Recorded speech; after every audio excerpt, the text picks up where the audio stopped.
Hey guys, Sandy here, and I'm back with my Citrus Twist kit, and this is the paper that I have left from it, and I've also added this old Chatterbox decorative cardstock. I'm not using the plaid, even though I love the plaid.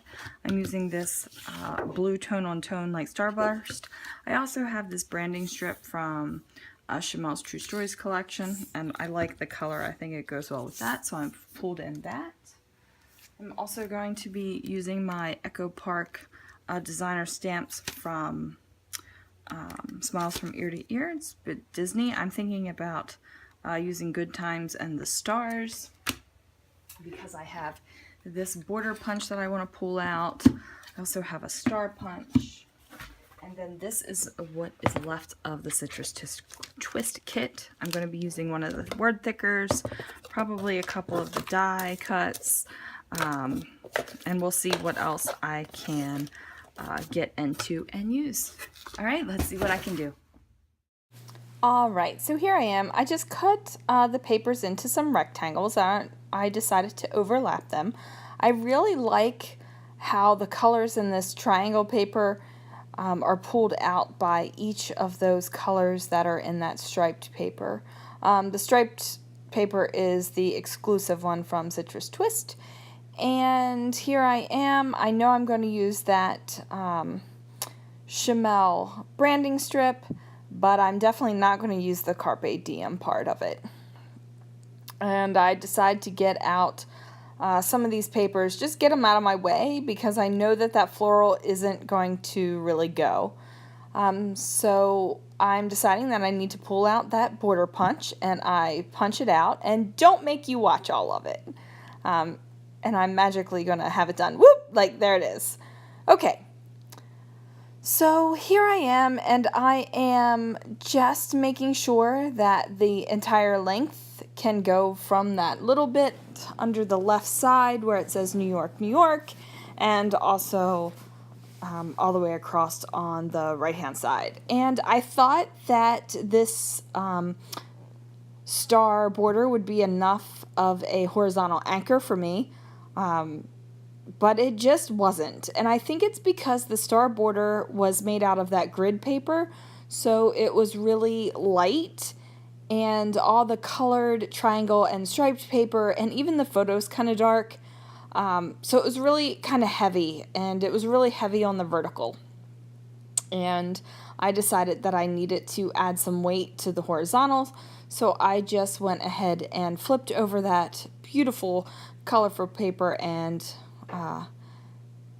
use the teal. Now I'm using that great tried and true method of using your fingernail to mark, and the paper is just ever so slightly too small, like just teeny tiny little bit. So I'm going to reposition the photo so it covers the little teal pieces a little bit better.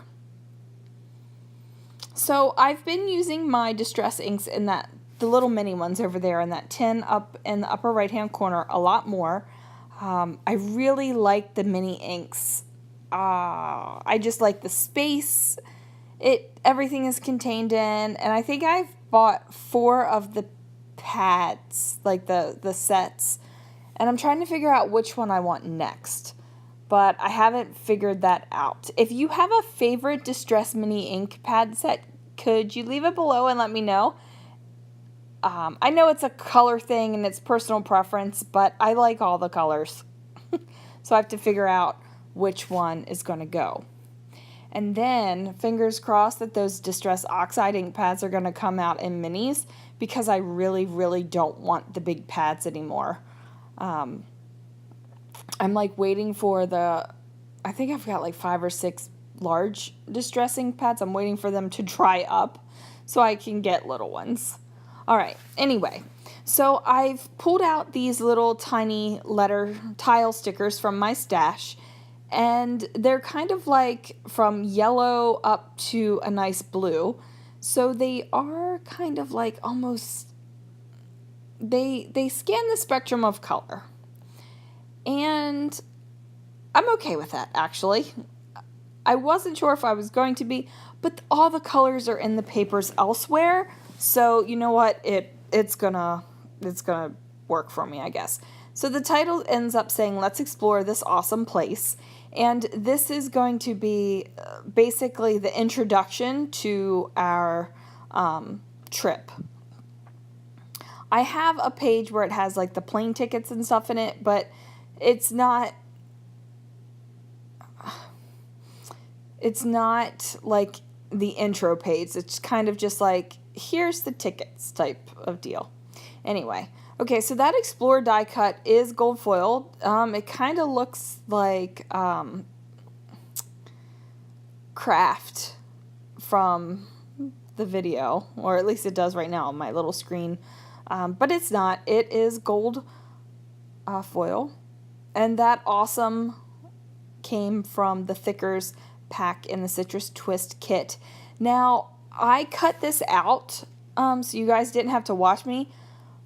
But dang, those foam words stick to that backer paper. And it takes me time to peel it all off. But it does eventually peel off.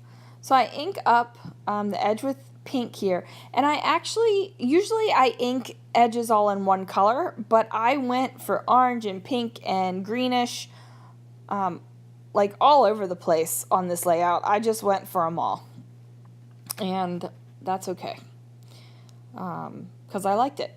This layout ends up being a little bit top heavy, and even now when it's in my album, I think I might add like a strip, just a plain strip down at the bottom, just because it does end up top heavy. But I don't know.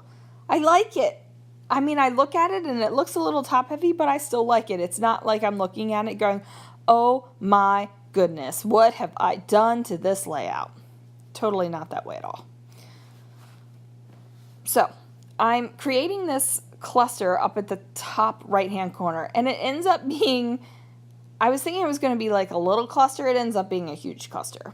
So I pull out the cut apart sheet, and I'm going to turn off the camera here and not make you guys watch me cut all these little pieces out, because that's super tedious as well. So anyway, I'm going to cut out a bunch of those pieces.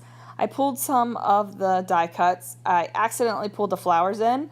I'm like, nope, no flowers are growing on this layout. So there we go. I turned off the camera and forgot to turn it back on after I finished cutting up things.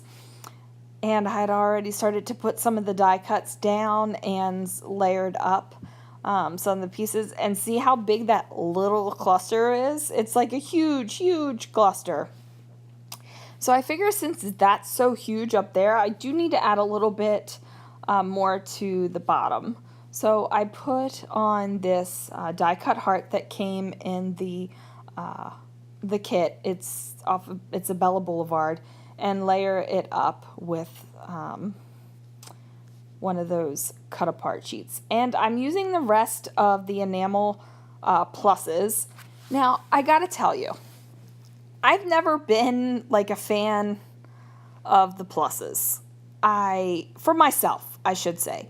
I've never been able to use them in a way that I really like. Now, I have pluses on various layouts, and they're all right, and I like them, and it's good. But I gotta say, the two layouts that I've done with this Citrus Twist kit this month have a lot of pluses on them, and I really like them. Like, I really like them. Somebody might look at this and be like, that is totally ridiculous. Like, what are you even doing with those enamel pluses? But you know what? I like them.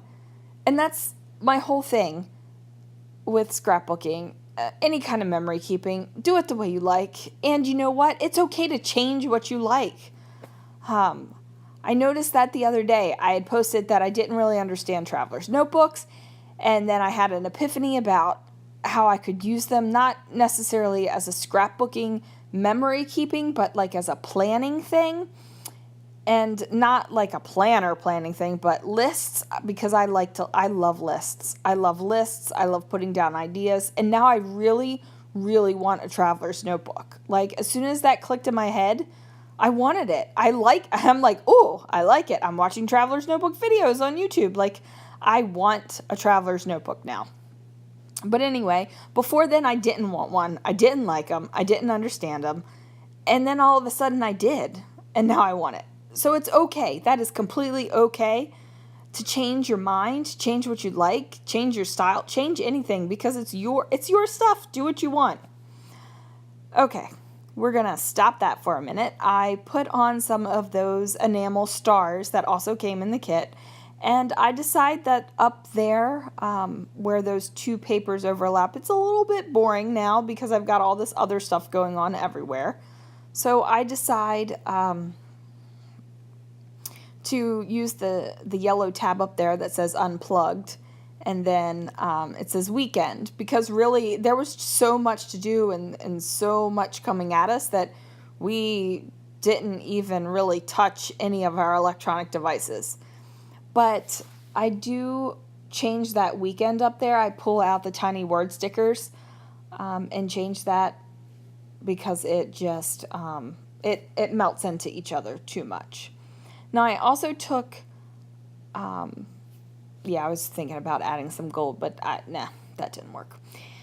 Now I also took the little stars that I've had in my stash, the freckled fawn stars, and I filled in the open stars on that border sticker, and even under the letters. You probably saw me pull them up while I was on my soapbox about scrapping your own things your own way. And it's really subtle, but it really does this cool effect when you're looking at the page in real life. So I'm completely happy with it. And I just add a couple little elements from the tiny word stickers, and just a couple. I think I only added 3, one of the blue ones and 2 of the teal ones. And then, like, I'm looking at this, I'm liking it. I'm liking the mix of the stars and the enamel shapes, and then the rhinestone stars. And then I decide to just write Las Vegas, Nevada on the little tag there that's on, like, hanging over the picture, and just journaled a little bit about how we enjoy tagging along when my husband has a conference out there. So just a few lines of journaling just to introduce, because this whole thing, I've got a whole section of this album that's going to be Vegas photos and layouts. So here it is, and just giving you a little close-up there. All right, guys, thanks so much for watching. I will see you tomorrow for another video on my layout a day. Bye.